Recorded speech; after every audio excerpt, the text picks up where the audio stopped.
Hi, I'm Nia Terry. I'm talking with fellow SciGirl Maati McKinney, who's a mathematics major at Spelman College. Hi, can you tell us more about what you're studying in school right now? Sure. So I go to Spelman College, like you said, it's in Atlanta, Georgia, and I'm a math major and Japan studies minor. But focusing on the math, basically, I'm learning how to apply math to different systems in the world, how to use math as a tool to understand different kinds of science and different phenomena that happen around us. So I'm understanding that right now you're learning about bees at Spelman.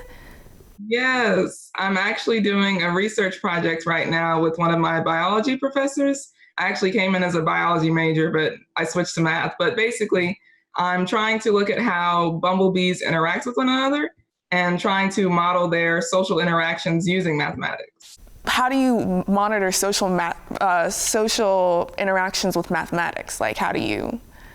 That is a really good question. So there's a lot of research out there already on honeybees, and basically what these insects do is since they live in hives of like up to 1,000, 10,000 individuals, they really have to communicate with one another to know what's going on in the hive and what work they need to do to keep the hive running properly.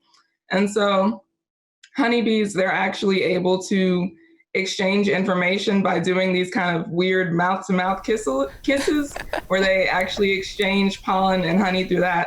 And by that, other honeybees can say, okay, well, this honey tastes really good. I'm going to go to that flower and I'm going to go to this food source over here, or maybe this area needs some work. So they actually do like this literal exchange of information by exchanging what's in their mouth at that time. I understand that you went as to Spelman as a biology major, but not a math major. So as for SciGirls, how did that make you think about a career in STEM, not just in math, but in general? I think SciGirls really helps because SciGirls introduced me to lots of different scientific fields.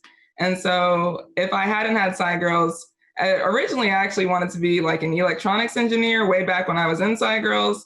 But through SciGirls, through the water testing at the pond in the back and doing all these other activities, I was really able to learn that there are more scientific fields out there and there's really just so much that you could do. You can do whatever you dream of.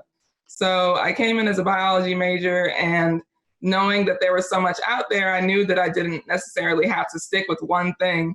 You can really just explore and see what you like and see what attracts you within different fields.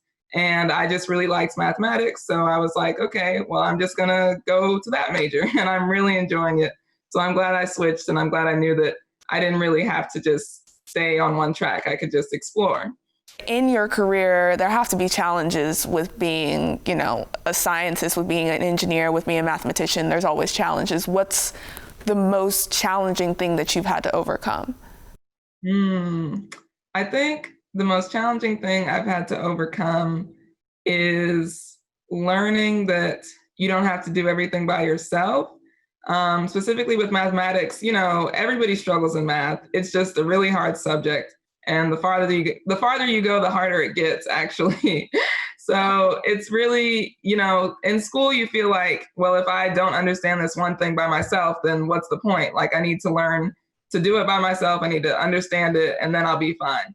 But really, when things get harder, it's best to just reach out to other students, to professors, to tutors, and just say, can you help me understand this? Because sometimes it's really, you need that extra push or that extra perspective from someone else to really understand it for yourself. So it's not a bad thing to ask for help. You just have to, work at it and use what other people can help you to do to actually understand it. And yeah, together makes it better.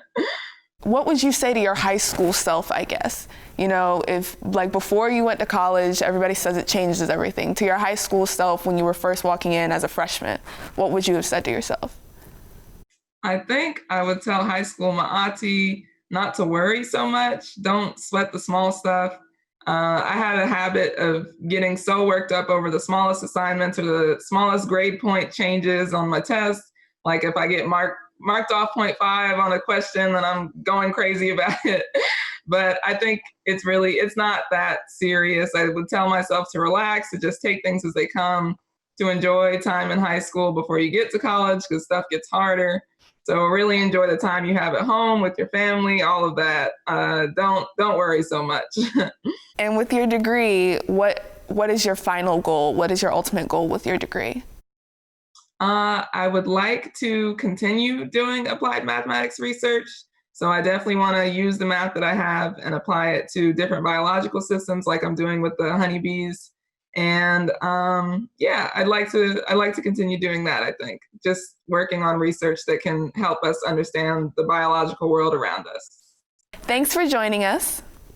Of course. Thank you for having me.